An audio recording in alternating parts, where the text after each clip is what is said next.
morning, everyone. I hope this finds you well and living your best life in Jesus Christ.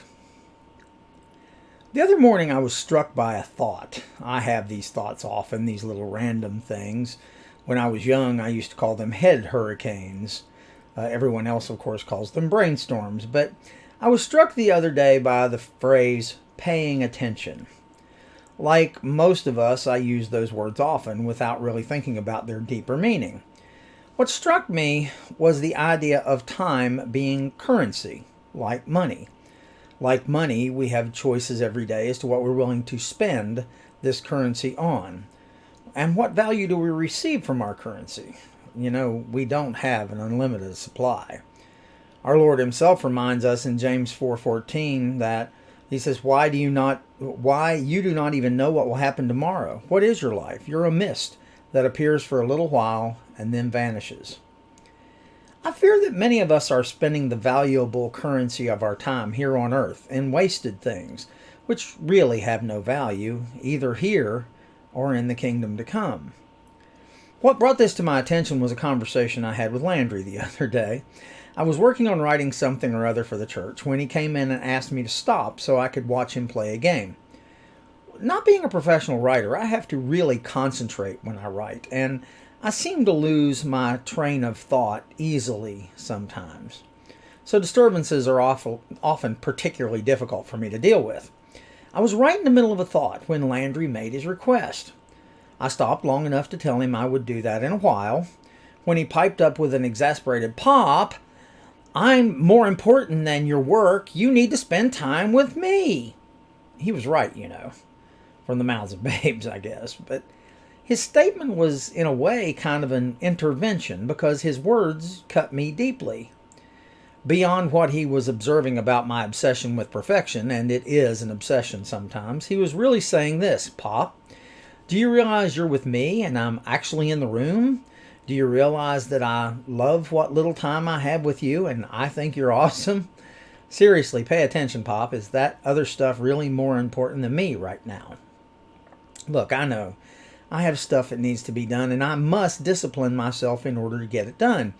But could it be perhaps that I was spending too much of the currency of my time on things of lesser value?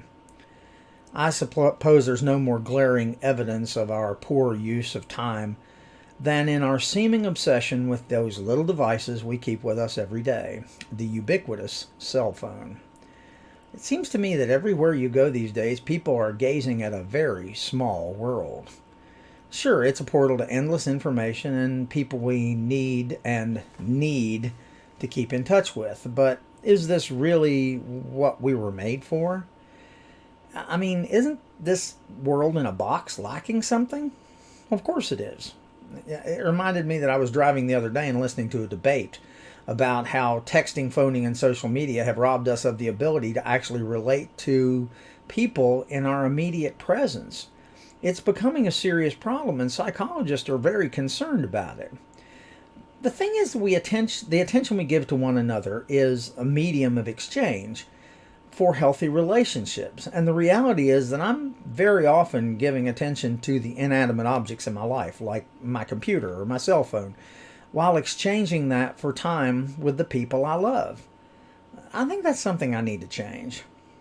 Yes, most, if not all, the work that I'm doing these days is for the church.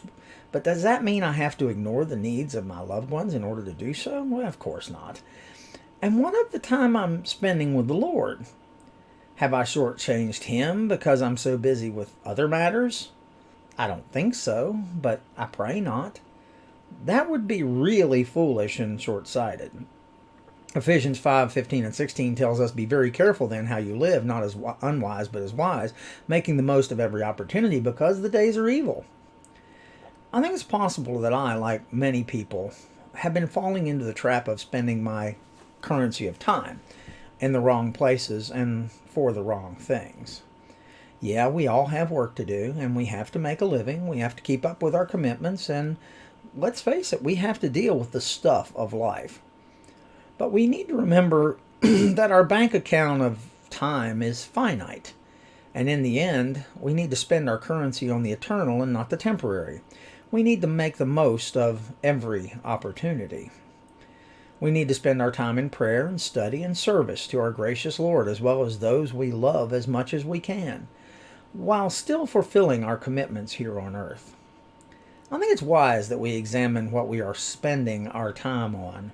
Are we squandering it on treasure, like it says in Matthew 6, that's temporary and rusts or decays, or for treasure stored in heaven that is eternal? It's a serious question, isn't it?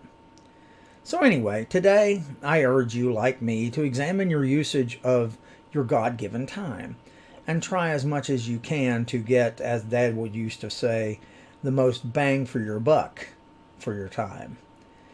Never neglect your duties to the Lord. Pray and study the Word. Serve the church and others in need. Go out of your way for someone and really listen to them. Make a phone call. But most important, seek His face in all you do and spend time with those you love. As for me, I'm going to finish this devotional, and then I'm going to go to the front yard and swing Landry. I'm going to pay attention to him. I think it's the wise thing to do, don't you? I hope you make today a terrific day. I want you to know that I'm here if you need me, and I love you all.